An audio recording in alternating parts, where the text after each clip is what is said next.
So right now I'm on scene of the Martin Mountain Fire, which is about half a kilometer north of Monty Lake.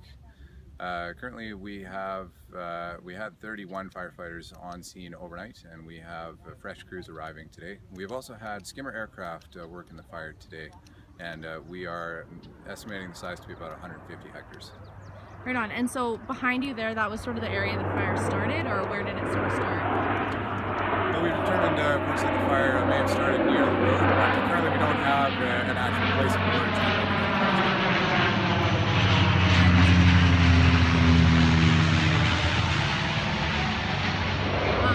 There's been a lot of bombers coming over top here, so how many aircraft are involved? Well, right now, I don't have an exact number on the aircraft working the fire.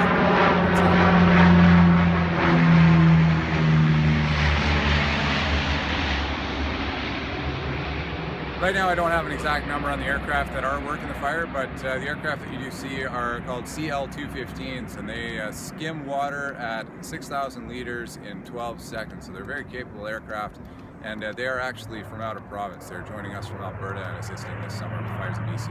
And has there been any structural damage at this point? I can't confirm whether there have been any structures damaged. There were certainly structures that were threatened yesterday.